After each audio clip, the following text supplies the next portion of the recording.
Daily success, daily success. Plan the week ahead, be excellent. Make money moves, achieve your goals. Transform your life, one routine at a time. Daily success, daily success. Go and get yours. You better go get yours. All right, Eliza, excited to speak with you today and your experience in Achiever. So maybe first, let's just start off talking about where you were in your sort of real estate business when you first joined. What were some of the things you were struggling with? Yeah, so it was about a year ago this time, and I had just, it's probably a couple of months into transition to a new brokerage where I was taking over, loosely taking, at that time, taking over leadership of the team. And I was just really struggling on a lot of levels, like my motivation, my like sense of direction, and just how to tackle this challenging situation. Yeah, so there was a lot going on, right? Yes. Yeah, a lot going on, right? And so, you know, what was your experience like sort of initially, right? Like when we got started thinking about that first sort of 30 days of the program. Yeah, I think it was, I really appreciated having I'll say forum or area to connect with both you personally and then, the other members of the group kind of as an opportunity to just start, I don't know. I think like sometimes hearing other people's challenges, it was helpful for me in, I guess, having a space that was separate from my team, which was in turmoil. And I was in the awkward position of taking over leadership. It was nice to have another space where I could kind of be open about some of my struggles and challenges and start working on some structure and sort of like plans of how to start chipping away at that. I mean, certainly it was a long, slow process in getting to where I am now. And of course, it's not that I'm done, but it was, I think that it was like a really helpful support, and like, not just support, but like outlet, right? To like be engaged with other business women and hearing what their business challenges are. And sometimes too, that helps in like right sizing my own issues and recognizing like, oh, I'm not the only person that's struggling with this thing, or, this is a really common challenge in business. And, getting to hear how either other people are addressing it, or again, not in the sense of misery loves company, but more so in the sense of like right sizing what the expectation is of the experience. Right.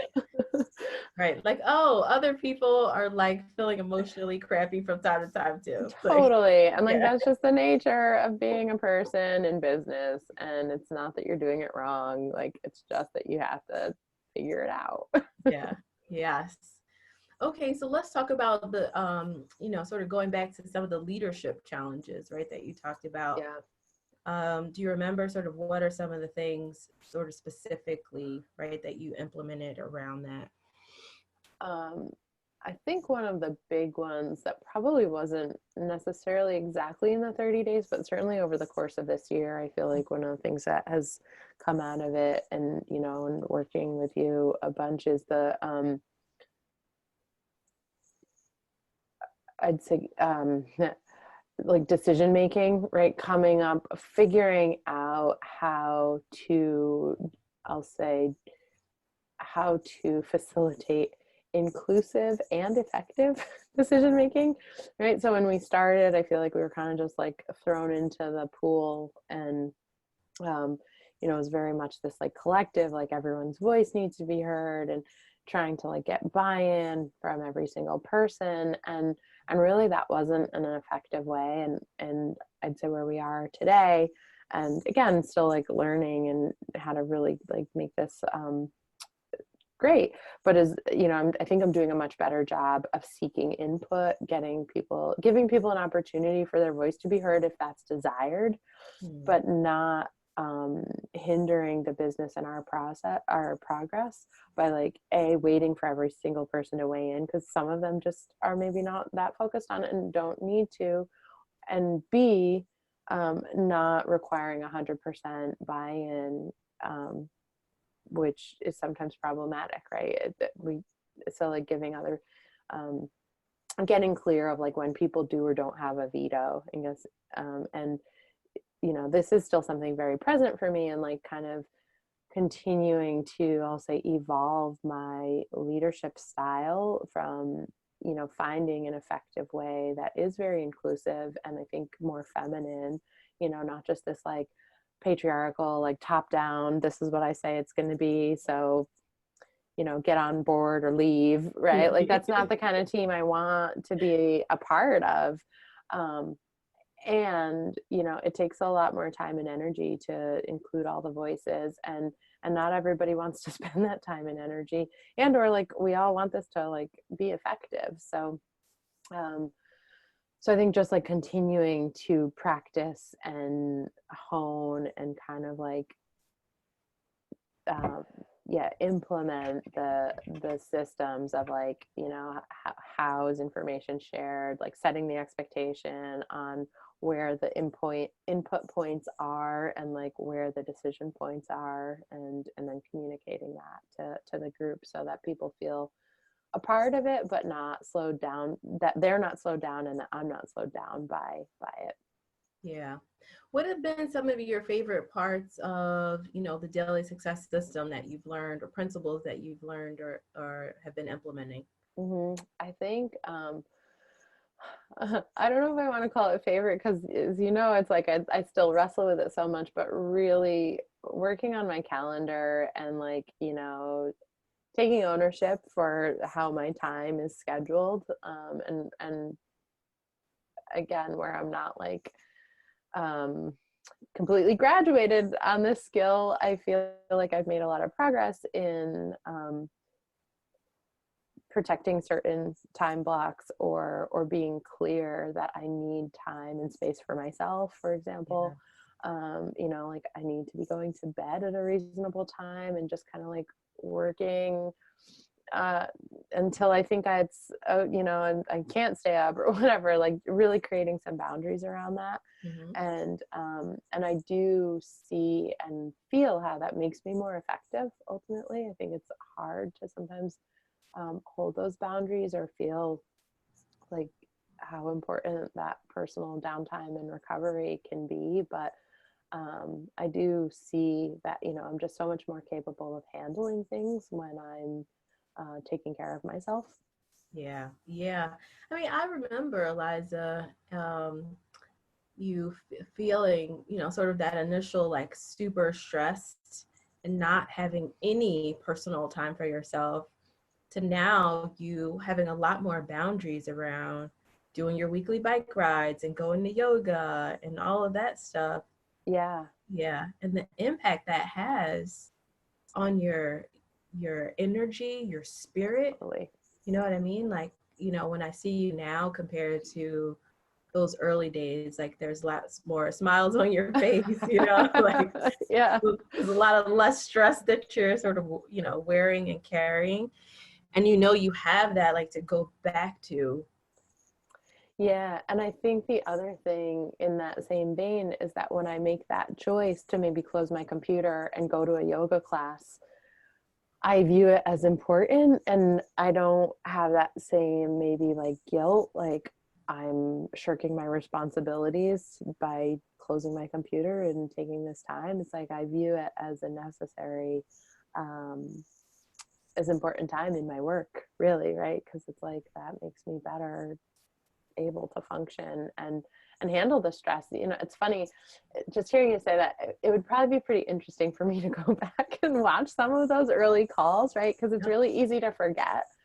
And I, just generally in life, this is a thing of, it's so easy to forget like what I have learned, or where I, the growth that I've experienced, because it just becomes part of your new norm, right? And I think that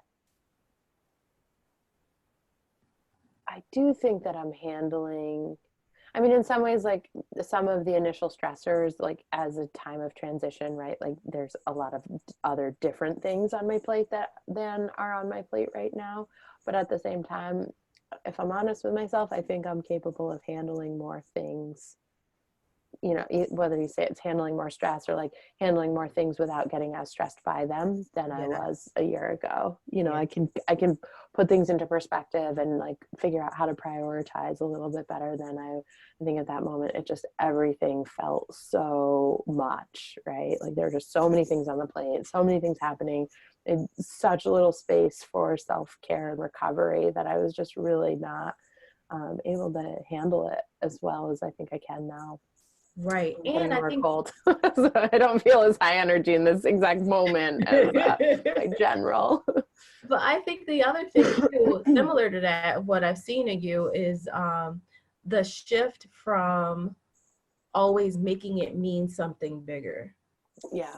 You know, like creating an association of a story with a situation where we can like make up a whole thing about like what the fact that this colleague said, like, Yeah, you know, absolutely. Which is part of that energy drain, right? Like that's where there's less capacity to manage other stressors, because if I make this one thing feel 10 times as big, that's like taking up so much space on the plate that, you know, now I can handle 10 other things because I'm only letting it fill up that like one slot, if you will.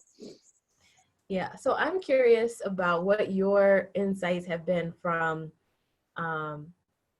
managing, right, when you're having like emotional lows in business. So you had very good, you know, very high revenue goals, you know, deals that you wanted to close for this year.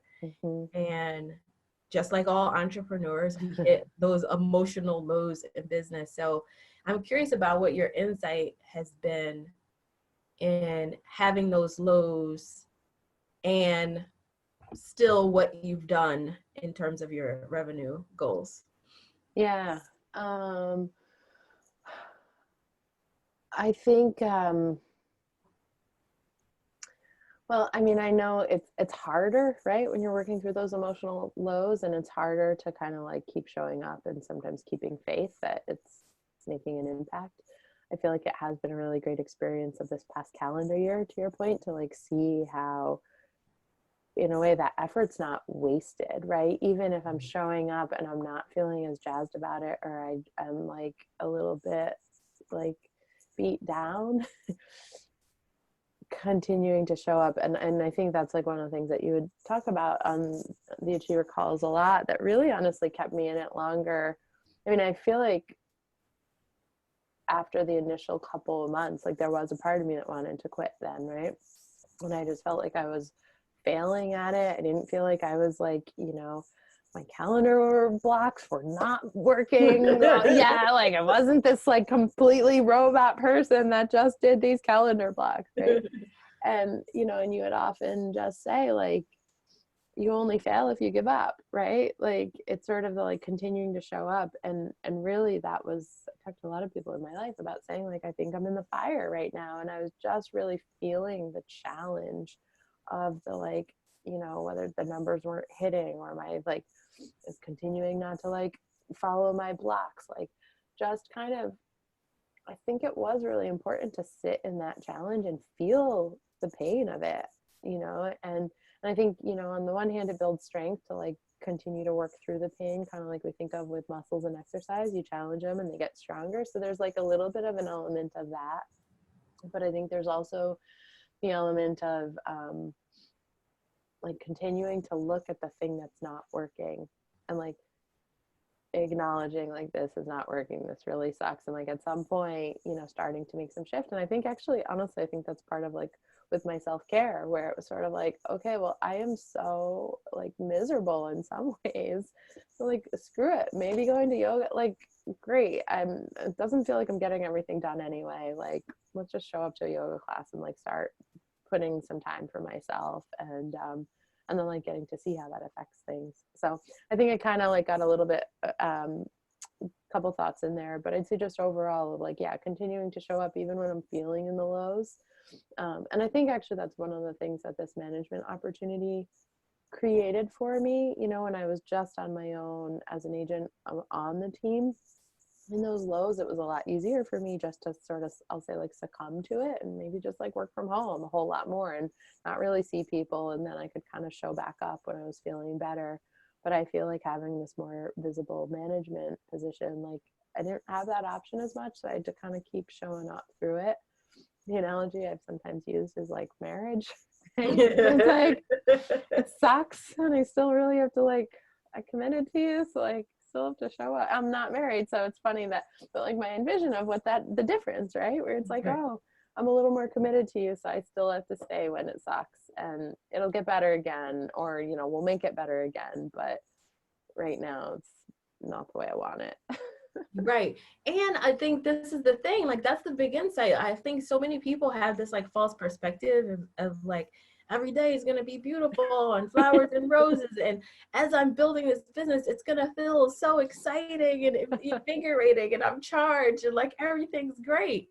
But the reality, right, is that even though I love what you said, like, you just stayed committed and you kept showing up. And I think that's like number one, right? The key. But also, not only did you keep showing up, you showed up for the things that were most important to get done. Right. Right. And so like, as a result, right, like, what happened in terms of your ability to hit your goal this year? Yeah, I'm right on track. I'll say I'm a hair shy at this moment. The year's not over. I'm a hair shy of my financial goal, which feels awesome, right? Yeah. Like, that's really huge. And I do feel really proud of that in looking at, you know, truthfully doing that amount of business while also managing the team. You know, it's more business than I did last year. And I didn't have, you know, for most of the year, I didn't have the team responsibilities on my plate. So that's definitely been very exciting. And right. And sometimes you were swimming through the river of misery, right? Like, you were like, today sucks and I'm not emotionally in it, but you showed up, you know, met with clients, right? You did work and the leads kept coming and it happened. Yeah. And I think there is, you had just said something about, you know, doing the things that had like needed to be done. And I do feel like that's also part of being able to manage stress and being able to like look at it, because I mean, I've always had this view of like, there's always more work than there's, if you work 24 hours, if there were 36 hours, you could work all of that time. And it's not that you would get to the end of the work. Like, so often the overwhelm, and to me that's one of my, like, I'll say shutdown modes, is feeling really overwhelmed, and it just like is paralyzing. One of the ways of really managing that, right, is being able to look at, okay, well, maybe there's 100 things on the list, but truthfully, if I do these 3, that's like 80% of it. And so I'm not going to stress myself out over the fact that there's 100. Do those 3, great. If you do 4, like, awesome. You know, and there's still 96 that did not get done.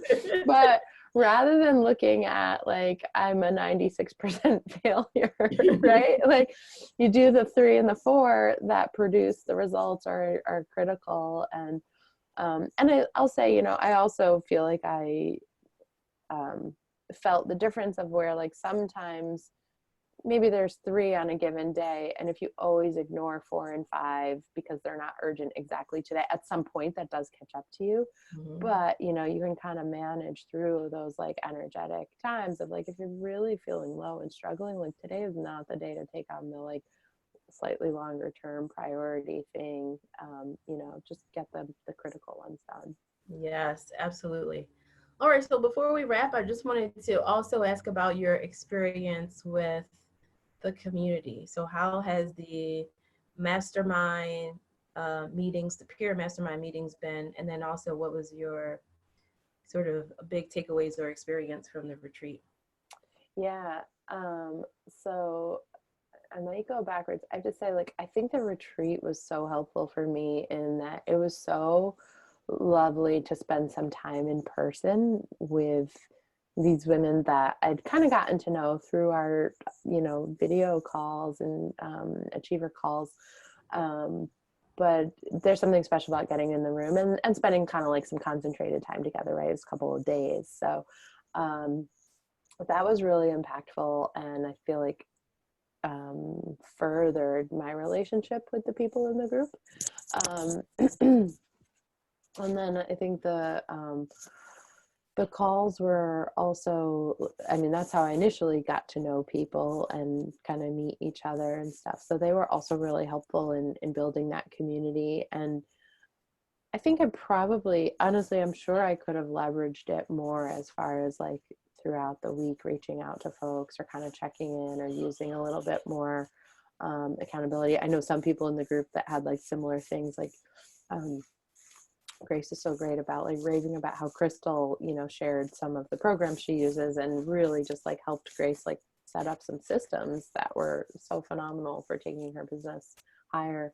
I didn't engage as much off the calls as I could have, but it was like a really nice consistent way of like, familiar faces, kind of hearing other people's ebbs and flows, right? Or like kind of like celebrating their successes and seeing their own roller coasters, right? Again, it's like, I think it's always helpful to get outside of myself and just get to witness other people. And then also too, actually one of the things that was extra like sweet to me was people being receptive to my interest in financial tracking, and like Natalie being like feeling like I want you to help me, and I think it just like gave these moments of feeling like I have some value to offer, right? Because especially when you're down slogging and like just struggling, it's easy to lose sight of like that I have something to offer. And so I think like getting to have some of that reinforced was really also helpful.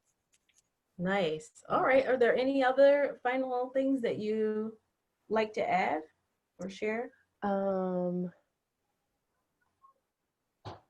I think again, I would just reiterate of like how this has been a good process to reflect back because of how easy it is to forget where I was and like, and the shifts and the things that have changed.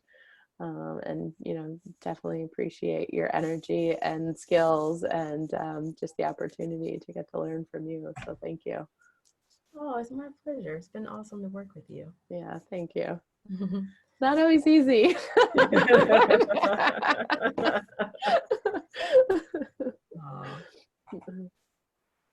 Okay, so